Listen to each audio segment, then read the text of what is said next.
ঢাকার ২ সিটির ১৮টি ওয়ার্ড ডেঙ্গুর উচ্চ ঝুঁকিতে রয়েছে বলে জানিয়েছে স্বাস্থ্য অধিদপ্তর।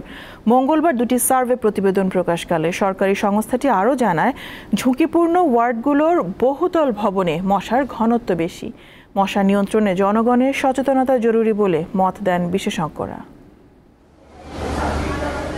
চলতি বছরের মে মাস পর্যন্ত সারা দেশে ডেঙ্গুতে আক্রান্ত হয়েছে প্রায় ৩,৫০০ মানুষ, আর প্রাণ হারিয়েছেন ৩৪ জন, যেখানে গত বছরের ২৭ মে পর্যন্ত আক্রান্ত হয়েছিল ১,৭০৪ জন আর মৃত্যু হয়েছিল ১৩ জনের। এভাবে ডেঙ্গু রোগী বাড়তে থাকলে গতবারের চেয়েও ভয়াবহ রূপ নিতে পারে এমন আশঙ্কা উড়িয়ে দেওয়া যায় না বলে মত বিশেষজ্ঞদের।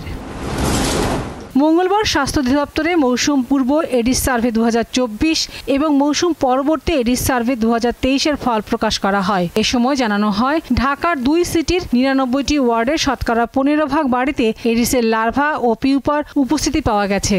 উত্তর সিটির মিরপুর, বনানী, নিকেতন, হাতিরঝিল, মোহাম্মদপুর, খিলক্ষেত ও মালিবাগ সহ গতবারের ঝুঁকিপূর্ণ ওয়ার্ডগুলোই সর্বোচ্চ ঝুঁকিতে রয়েছে। আর দক্ষিণ সিটির শাহ আলীবাগ, টোলারবাগ, দক্ষিণ পাইকপাড়া, শান্তিনগর, সবুজবাগ, কাঁঠালবাগান সহ মোট ১০টি এলাকায় এডিস মশার ঘনত্ব পাওয়া গেছে।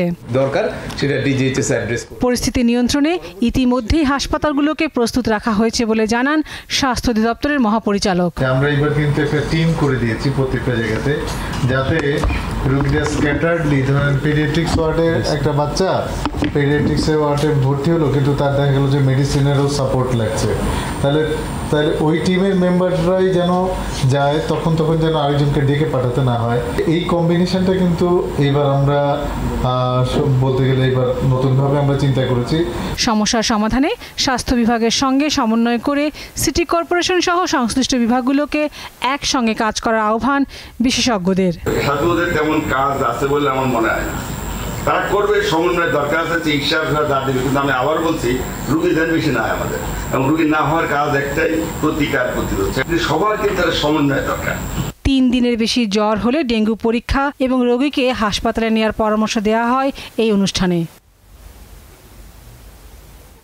লাবণী গুহ, দীপ্ত সংবাদ, ঢাকা।